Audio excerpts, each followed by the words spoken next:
Perdi meu tablet, ganhei um sermão da esposa para deixar de ser relapso, desci no avião. E aí agora, anotando aqui por enquanto. Nós cantamos agora que Ele continua sendo bom, Ele continua sendo Deus, mesmo em situações difíceis, mesmo quando nós temos que ouvir não, mesmo quando as coisas não estão do jeito que nós gostaríamos que estivesse, Ele continua sendo bom, Ele continua sendo Deus.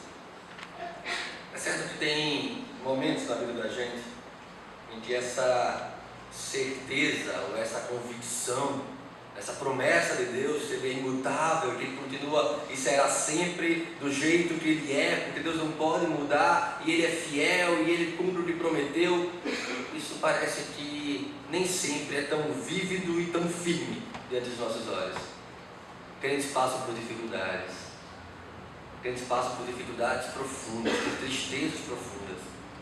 Crentes têm problemas de saúde sérios, crentes sofrem por causa das circunstâncias à sua volta. Crentes são afligidos por falta do emprego, crentes são afligidos por situações, por conflitos familiares, crentes são afligidos em seus casamentos, em meio às suas tentações e provações. Crentes sofrem com câncer, com chikungunya, com gripes severas. Crentes sofrem com depressão, com angústias profundas, com tristezas do coração, porque estamos sujeitos às mazelas que a corrupção do pecado promoveu em toda a criação. Não estamos seguros no mundo perdido, a não ser que tenhamos a confiança de que, apesar de todas essas coisas, Ele continua sendo bom, Ele continua sendo Deus.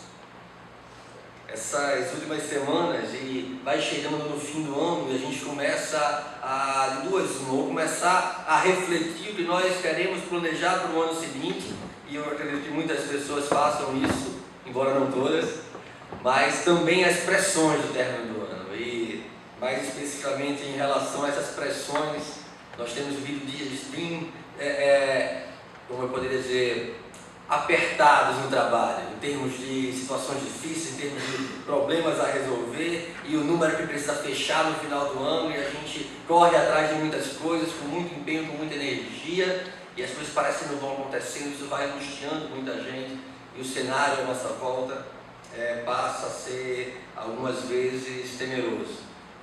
Mas Deus continua sendo bom, e continua sendo Deus. Nós vivemos situações em nossas vidas que nós perdemos o chão. E nós ficamos angustiados por não saber o que vai ser no dia de amanhã.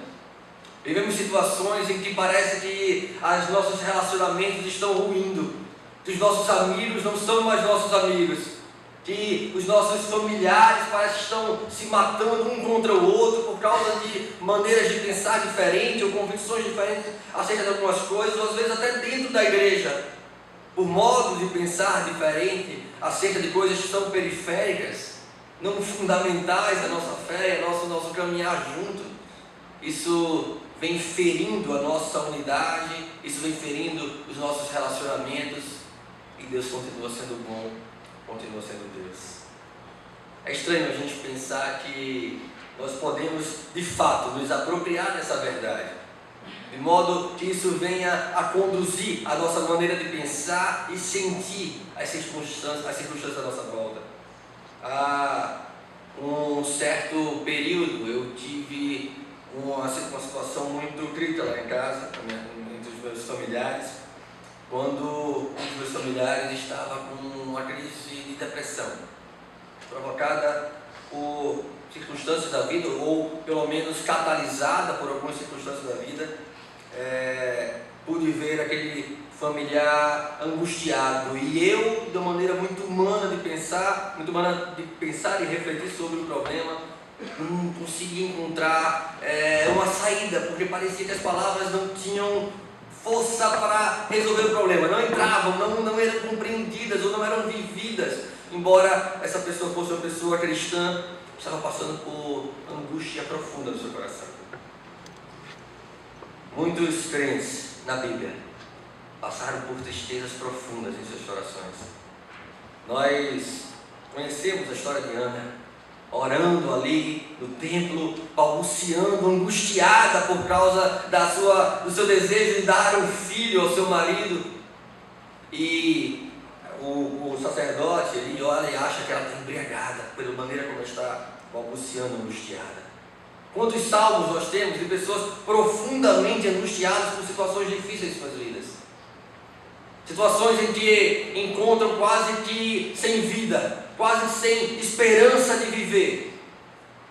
O Salmo 143 é um desses exemplos. Eu queria poder lê-lo com vocês. O Salmo 143.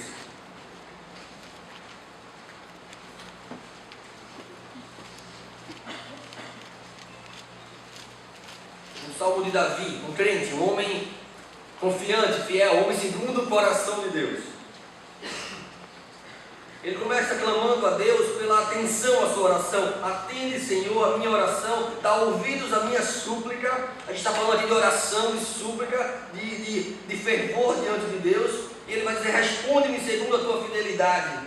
Ele sabia quem Deus era, ele sabia o que Deus era capaz de fazer. Então ele pede resposta segundo a fidelidade de Deus. Não entre em juízo com o teu servo, porque à tua vista não há um justo. Ele sabia também quem ele era, e quanto ele era merecedor daquele Deus por causa da justiça de Deus.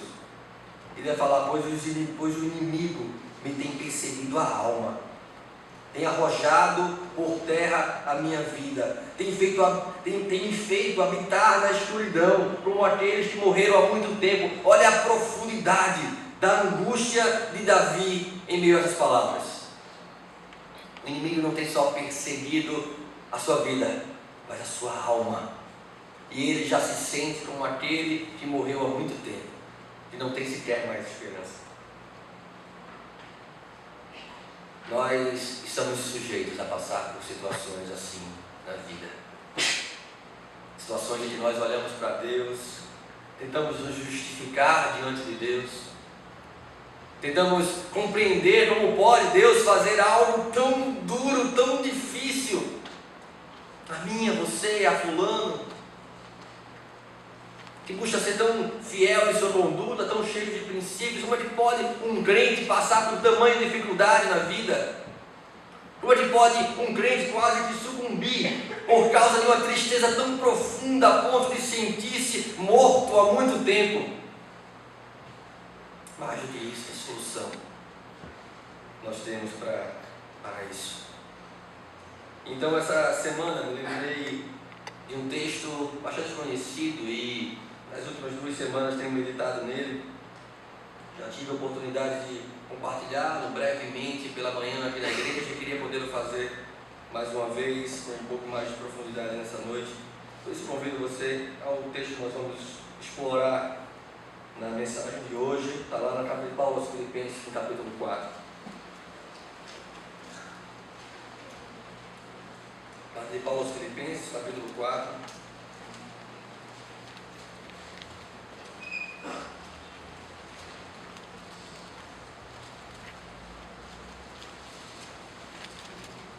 Apenas os versos 6 e 7. Filipenses capítulo 4, versos 6 e 7.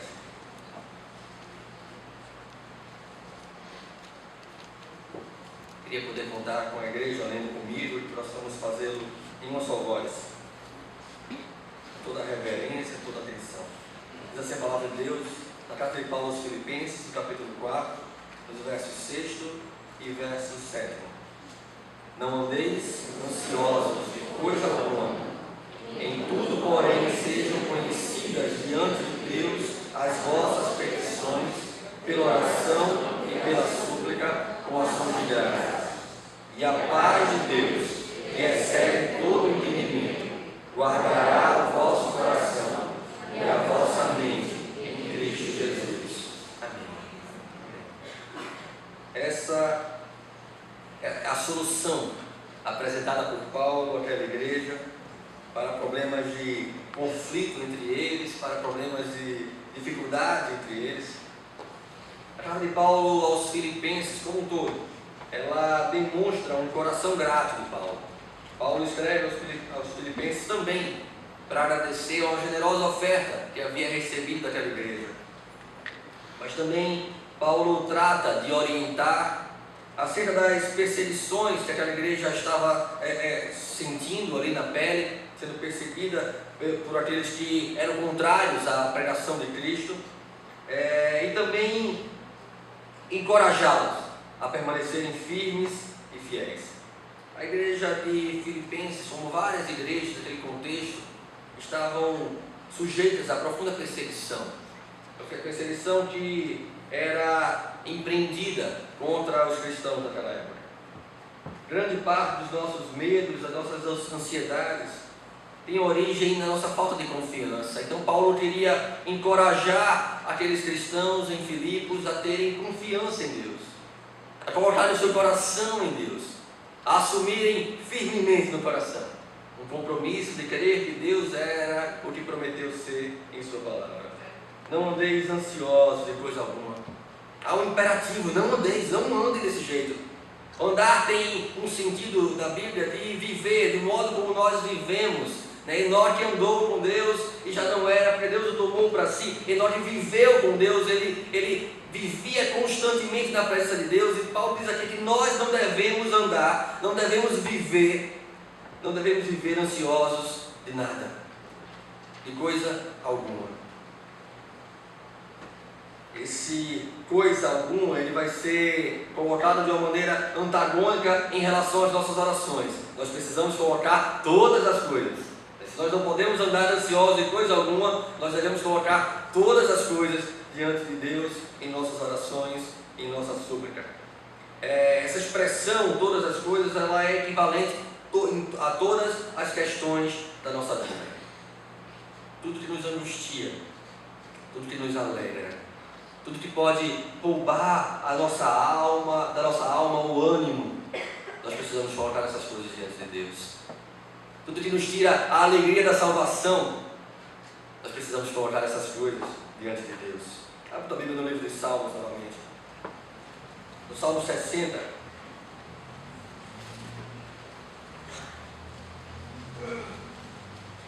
Sobre o que nós devemos colocar diante de Deus, o salmista nos ensina. Salmo 60, apenas o verso 22, diz assim a palavra de Deus. Desculpa, Salmo 60,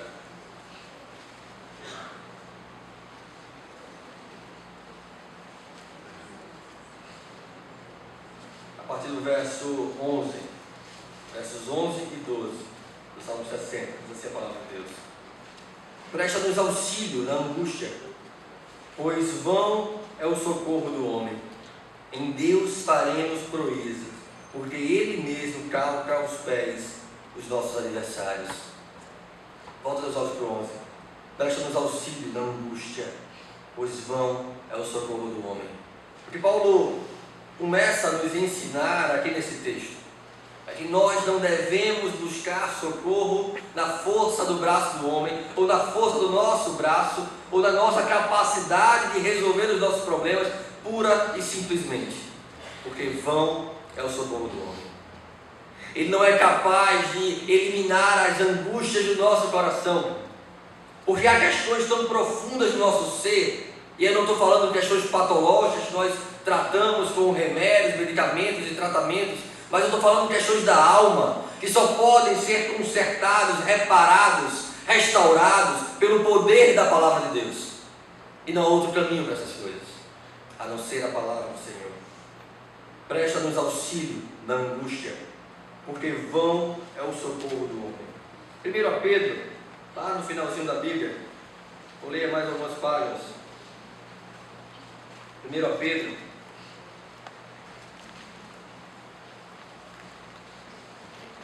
o apóstolo escreve, então, 1 Pedro, no capítulo 5.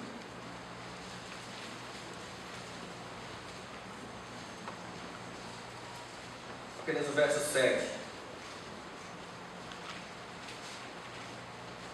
Perdão, 6 e 7. Diz assim a palavra de Deus.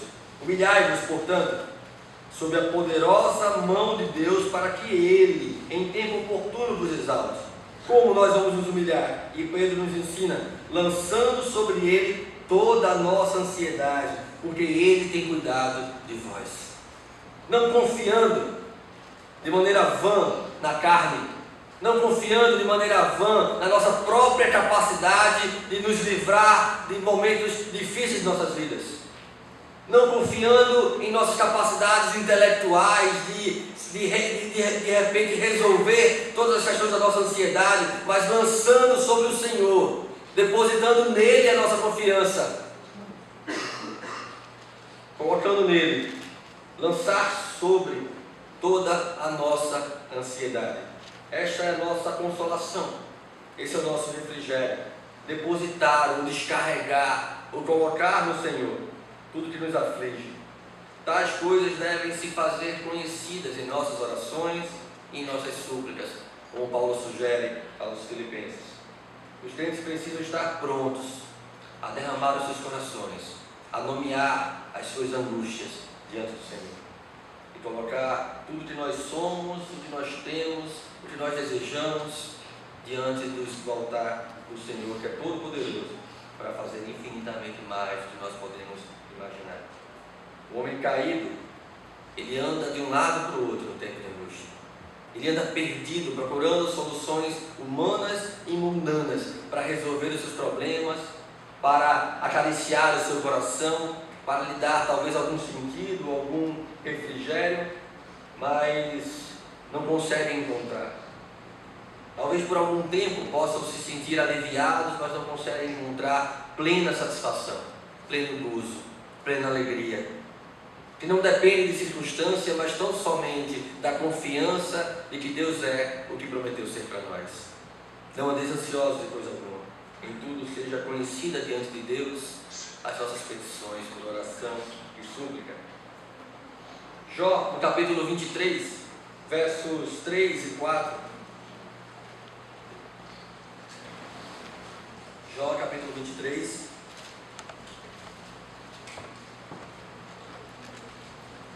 Os versos 3 e 4. Diz a palavra de Deus. Jó 23, 3 e 4. Ah, se eu soubesse onde poderia achar, então me chegaria ao seu tribunal, exporia diante dele a minha causa, encheria a minha boca de argumentos. Conhecemos a história de Jó, eu creio que a maioria de vocês conhece a história de Jó. Jó era um homem justo, cheio da graça de Deus, mas que, por um desígnio do próprio Deus, permitindo que o diabo tocasse em sua vida, em várias áreas de sua vida, o diabo toca em Jó economicamente, destrói todos os seus bens, o diabo toca em Jó, em sua família, leva os seus filhos e filhas. O diabo toca em Jó na sua própria carne. Jó vive uma angústia profunda, é orientado pela própria esposa a negar o Deus e morrer. E que Jó anseia, nesses versos que nós lemos, é se achegar na presença de Deus, para colocar diante dele a sua súplica, a sua oração.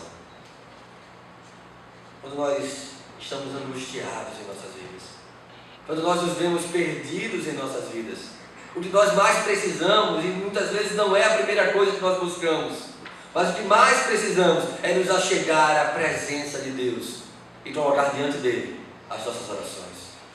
É derramar o nosso coração insensato, o nosso coração muitas vezes incrédulo, o nosso coração incapaz de satisfazer-se diante de Deus, e buscar orientação em Deus, e buscar socorro em Deus, e buscar o tempo de Deus, o modo de Deus, e não o nosso tempo e o nosso modo de satisfazer as nossas necessidades e angústias e satisfações, de maneira geral. Mas buscar em Deus aquilo que somente o Senhor pode fazer pelos nossos corações. Como pode o homem ainda confiar no homem e buscar resolver os seus problemas segundo os rudimentos desse mundo? Como pode o homem confiar no homem e deixar de confiar em Deus? Diante de Deus, nós precisamos desejar colocar as nossas petições. Ele é o nosso anseio, Ele deve ser o nosso anseio. É ansiar por algo, anseio pelo Senhor, anseio pela volta de Cristo, pelo dia do Senhor, pela plenitude dos tempos, anseio por estar eternamente na presença do Senhor, em gozo e em alegria, longe das mazelas desse mundo, longe das tristezas desse mundo, longe das dificuldades desse mundo, esse mundo caído. Anseio por estar na presença do Senhor. Só existe um refúgio seguro. Deus é a nossa fortaleza diante de todas as situações, diante de toda a nossa tristeza, diante de todo o peso que muitas vezes carregamos nos ombros, de tantas circunstâncias que nos afligem. Deus é a nossa fortaleza. Nós temos o exemplo de Abacuque, capítulo 3, depois de perceber todo o mal que viria ao povo, ele vai dizer: olha, ainda que tudo aconteça de ruim, ainda que não tenha um mantimento, que a economia vá ruir, ainda assim eu me alegrarei no Deus da minha salvação. Ele me faz andar altaneiramente como a corça. Deus é a nossa fortaleza. No Salmo capítulo 43, o Salmo dos filhos de Corá, Deus nos ensina. Desculpa, Salmo 46, 43. Deus nos ensina dizendo: Deus é o nosso refúgio e fortaleza, socorro bem presente nas tribulações. Portanto, não temeremos, ainda que se transtorne, ainda que a terra se transtorne e os montes se abalem no seio dos mares, ainda que as águas tumultuem, espumejem e na sua fúria os montes se estremeçam. Deus, verso 1, é o nosso refúgio e fortaleza, socorro bem presente, socorro próximo, socorro encontrado, socorro acessível. Deus é a nossa fortaleza e nós precisamos confiar nele, e nós precisamos repousar na confiança do que ele é. Então Paulo vai falar sobre paz. Ele vai dizer que a paz de Deus, o que constitui aqui uma promessa de Deus, ela guardará o nosso coração. Esse é o prêmio concreto. Esse é o prêmio que nós podemos colocar diante dos nossos olhos, em meio àquilo que nós estamos fazendo em obediência a Deus, que é colocar diante dele as nossas petições. A paz de Deus é o prêmio da sólida confiança em Deus. A paz de Deus, que excede todo entendimento, é o prêmio da sólida confiança em Deus. A palavra de Deus aqui aos Filipenses, ele vai dizer que a paz de Deus guardará a nossa mente e coração. De uma maneira muito didática, Paulo parece que separa a nossa alma para dizer que, olha, a paz de Deus, ela é uma fortaleza tão segura, que ela guarda não só a nossa razão, o nosso entendimento, Deus é o que prometeu ser, mas também a nossa motivação, o nosso modo de agir, a nossa inclinação em relação a essa verdade. Nós somos inteiramente guardados pela paz de Deus. Esses dois termos são importantes para expressar a totalidade da nossa alma. No Salmo 121, o salmista escreve: de onde me virá o socorro? E responde: meu socorro vem do Senhor, que fez os céus e a terra.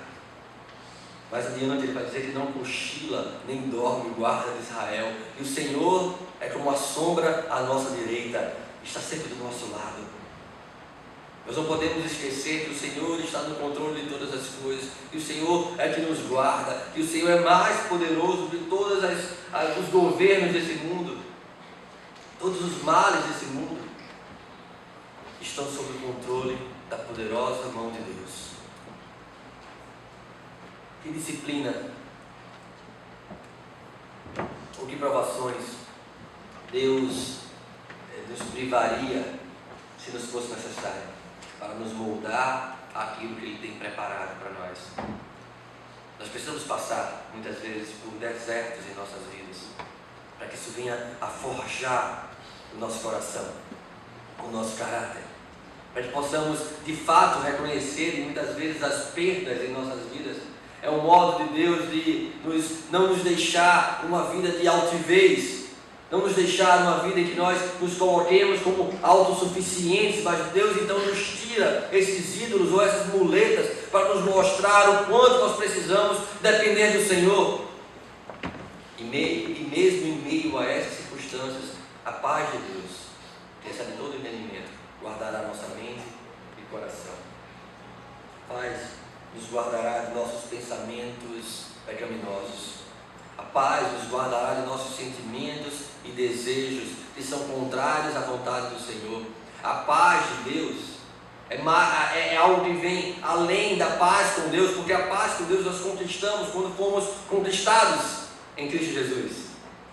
Nós recebemos quando a obra de Cristo fez sentido em nossa vida, nós fomos reconciliados com Deus, nós entramos na paz com Deus. Mas em meio às circunstâncias difíceis, o que nós precisamos é da paz de Deus. É sentir no nosso coração a plena confiança de que tudo está nas mãos do Senhor. Como no canto que nós cantamos certo domingo aqui pela manhã, calmo, sereno e tranquilo. Porque Deus é o que prometeu ser para nós. E Ele continua sendo bom. Ele continua sendo Deus. A paz de Deus não tem qualquer dependência de circunstância.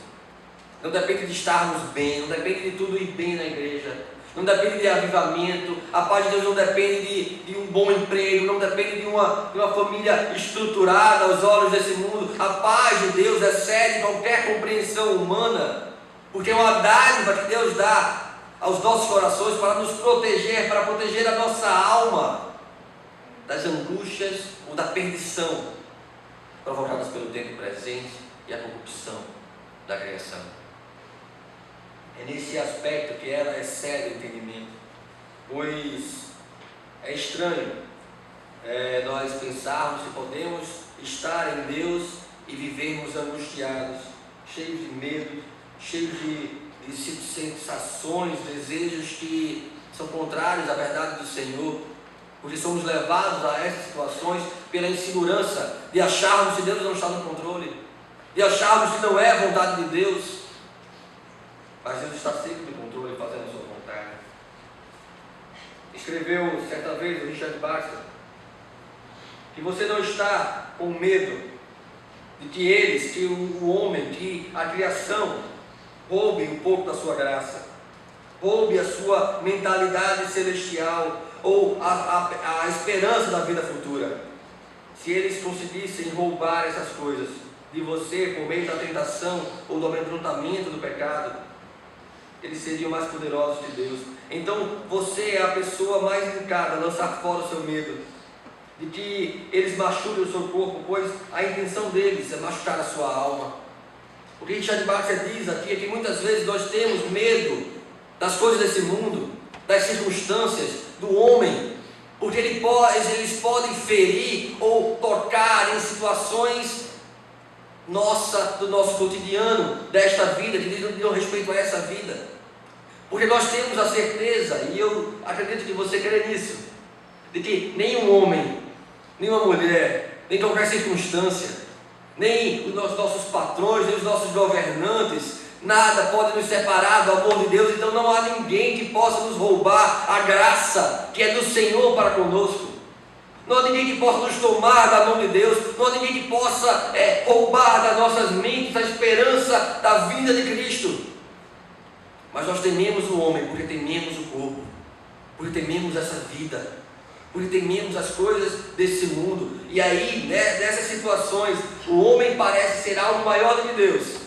Nós tememos ser envergonhados, nós tememos ser humilhados, nós tememos perder coisas que nós amamos, e isso nos angustia, isso nos leva a tristezas profundas. Nós tememos perder o controle da nossa vida,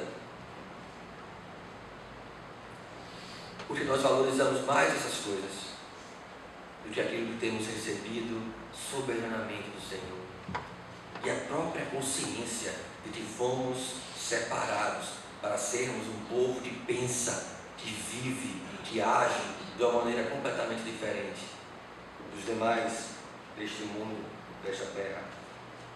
O medo pode ser algo bom, quando ele nos preserva de fazer algo errado, mas o medo pode ser pecaminoso quando ele nos paralisa, quando ele nos coloca numa situação em que é difícil ir adiante, quando ele nos coloca numa situação que nós não queremos mais ver ninguém, mais estar com ninguém, mais estar na igreja, não queremos mais servir na igreja. Nós estamos agora cheios de rixas, de amarguras do coração, cheios de angústias, cheios de privações, de ansiedades, de impaciências, porque parece que nada mais está no controle das minhas mãos e eu não aceito o controle do Senhor se não for aquilo que eu quero.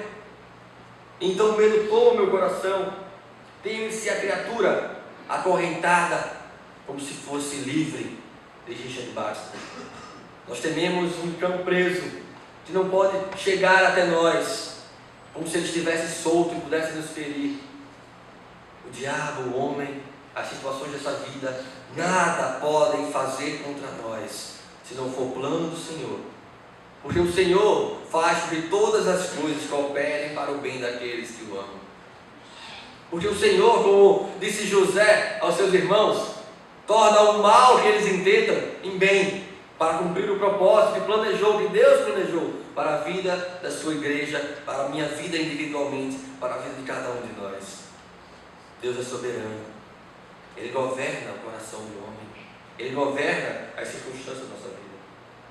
Se relacionarmos ao fato de pensarmos que Deus não é o que prometeu ser, nós vamos andar melindrosos e amedrontados nessa vida.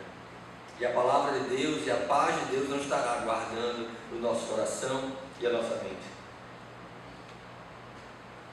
Observe a pecaminosidade dos seus medos.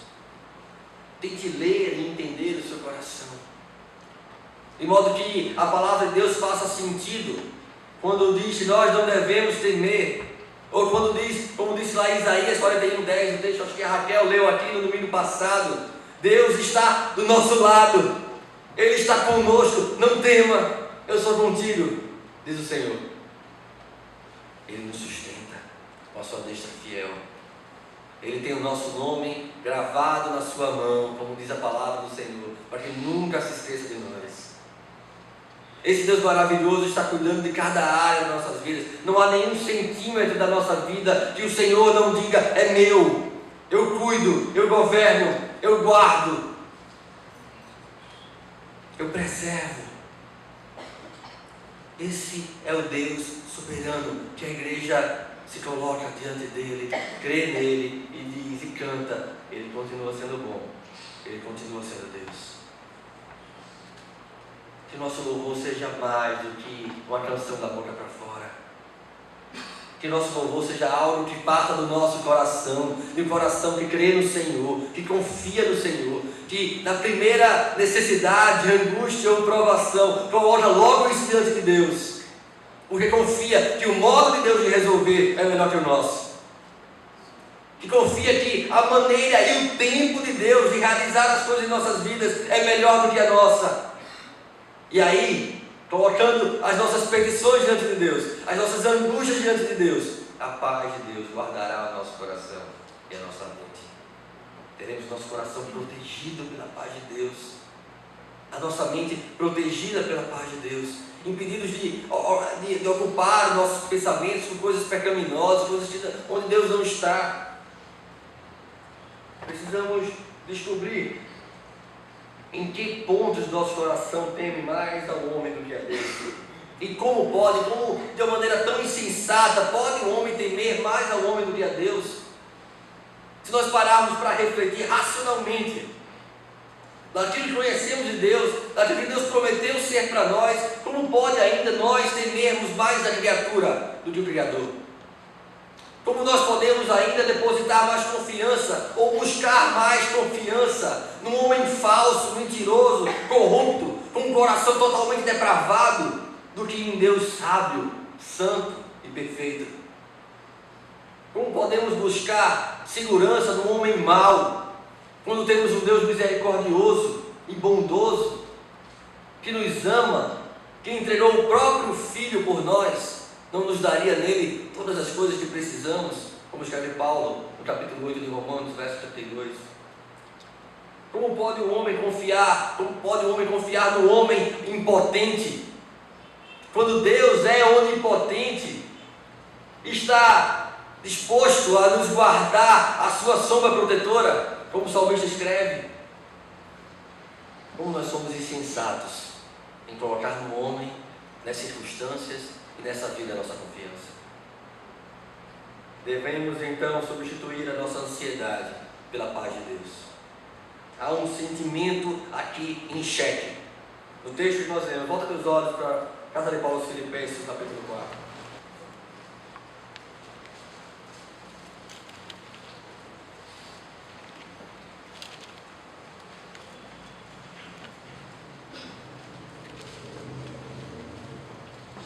Carta de Paulo aos Filipenses, capítulo 4.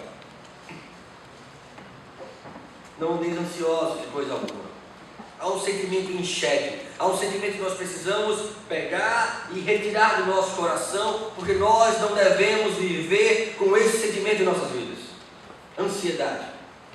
Não devemos ruir diante da ansiedade. Não devemos desprezar a nossa confiança em Deus por causa da ansiedade.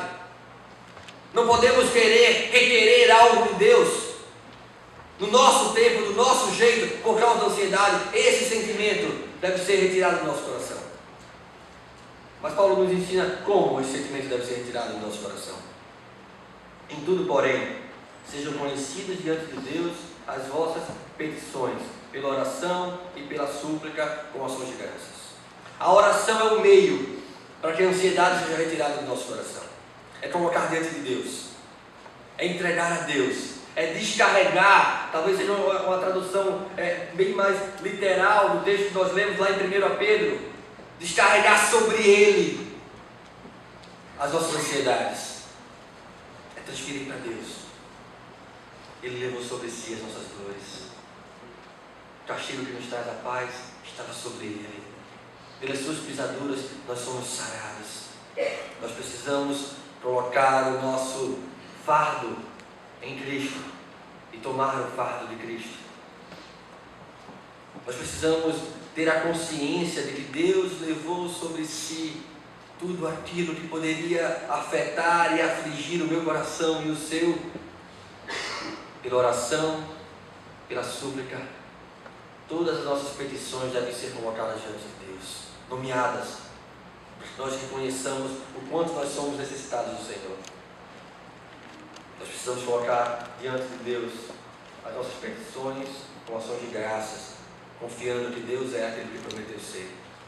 Então, por meio desse processo de oração, há uma transformação. A ansiedade é retirada e agora a paz é colocada.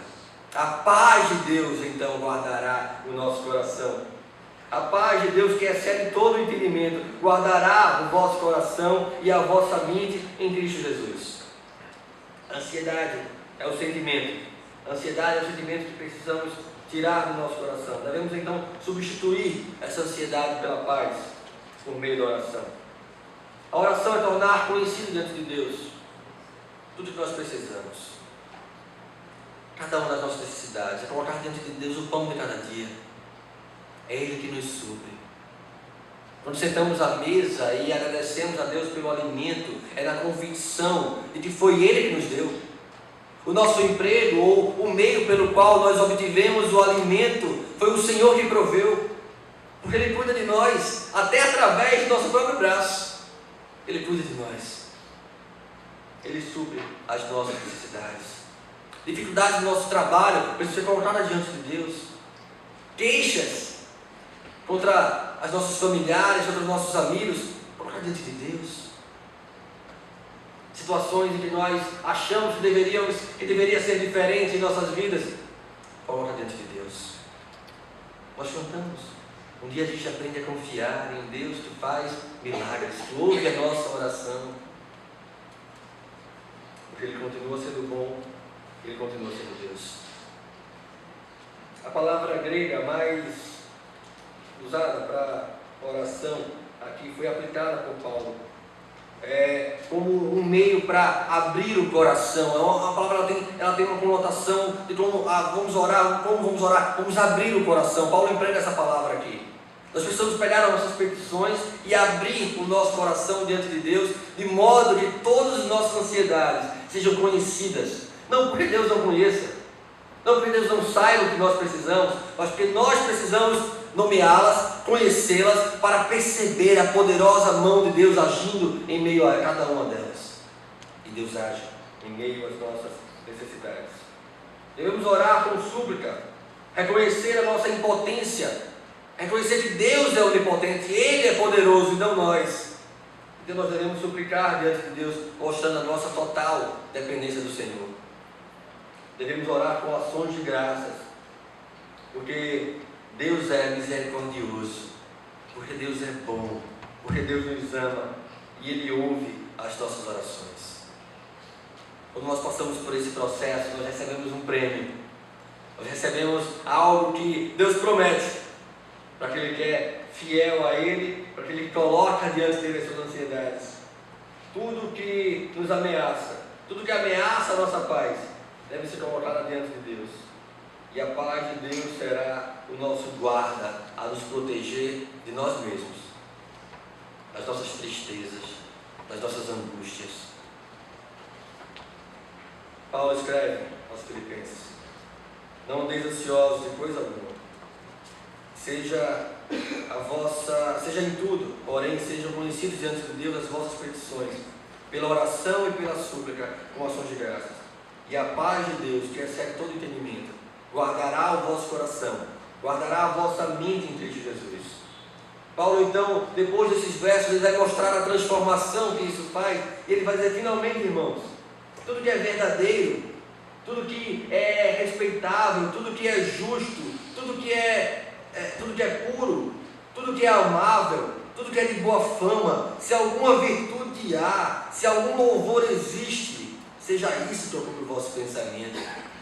Não as vossas ansiedades, não os vossos medos, não os vossos desejos pecaminosos, não aquilo que estimula o seu coração diante das suas tentações. Mas nós teremos nosso coração guardado de tal forma que a nossa mente vai se deleitar, vai estar calma, serena e tranquila em tudo que é amável, em tudo que é de boa fama, em tudo que repousa louvor, porque é isso que ocupará o nosso pensamento. Porque também aprendestes e recebestes e ouvistes, e vistes em mim, isso praticai, e o Deus da paz será convosco. Não andeis ansiosos, andeis na paz de Deus, com o pensamento protegido pela paz do Senhor. Então, a paz do Senhor, então, na nossa prática de vida, seremos acompanhados pelo reflexo dessa nova vida em Cristo Jesus. Uma vida que repousa na confiança de que Ele é aquilo que prometeu ser para nós. Nossas orações não devem ser caracterizadas pela eloquência ou pelo rebuscamento. Isso diz muito mais sobre as nossas vaidades do que sobre as nossas petições. Devemos ser claros em nossas orações. Devemos mostrar verdadeira consciência das nossas necessidades. Ao que se refere a Deus, cada oração nossa não acrescenta nada a Deus. Elas servem a nós para compreendermos aquilo que nós precisamos e para percebermos a boa mão do Senhor agindo sobre as nossas necessidades. A oração é para o homem um despir-se das suas máscaras. Quando nós oramos a Deus e quando nós vemos aqui o sentido profundo da oração, de abrir o coração diante de Deus, nós estamos nos despindo, tirando as nossas máscaras, que muitas vezes nós usamos para nos relacionar com as pessoas, para sermos aceitos, para sermos notados como algo que gostaríamos de ser, mas que nem sempre nós somos de verdade. A oração é aquilo que nós temos de mais sincero, que é conhecer profundamente alguém, conhecer seus motivos de oração. Então você vai estar conhecendo a profundidade do coração daquela pessoa. São as suas petições, são as suas angústias, são as suas alegrias. A oração é revelar as nossas fraquezas até termos colocado tudo diante de Deus e não restar mais nada em nós. Tudo está no Senhor, tudo é para o Senhor. E por meio de nós, por meio do seu poder, por meio da sua palavra, tudo é restaurado no Senhor. Que o Senhor possa restaurar os nossos corações. Nós possamos praticar aquilo que temos aprendido no Senhor. Em meio às dificuldades, tristezas, situações que possam roubar a nossa calma, nós possamos colocar tudo diante do Senhor em nossas orações. E que a paz de Deus, que excede todo entendimento, guarde o nosso coração de qualquer pensamento pecaminoso, de qualquer desejo pecaminoso, de qualquer vontade de se atirar para longe do Senhor. Coloquemos nossas angústias diante do Senhor. Ele não nos deixa. Se voltarmos para o salmo que nós lemos no início do nosso sermão, Salmo 143. Salmo 143.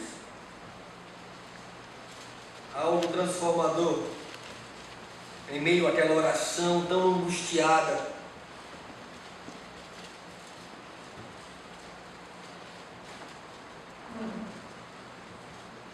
Verso 4, o salmista vai dizer aqui: por isso dentro de mim esmorece o meu espírito e o coração se vê turbado. Olha que angústia profunda. E aí ele diz: lembro-me dos dias de outrora, penso em todos os teus feitos e considero as obras das tuas mãos. A ti levanto as mãos. A minha alma anseia por ti, como terra sedenta. Lembro-me dos teus feitos. Quero trazer à memória aquilo que nos dá esperança. É isso que nós precisamos ter em mente em meio às dificuldades das nossas vidas. Lembrar dos feitos do Senhor, dos poderosos feitos do Senhor. Então levantar as nossas mãos do Senhor. E aquele coração que se via turbado, se via angustiado, ou como alguém que morreu há muito tempo, levanta as mãos e diz: a minha alma tem sede de ti. Nós possamos derramar sempre nosso coração diante do Senhor.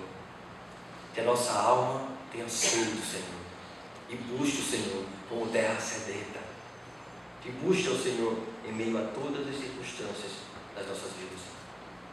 Fechamos nossos olhos, vamos orar a Deus.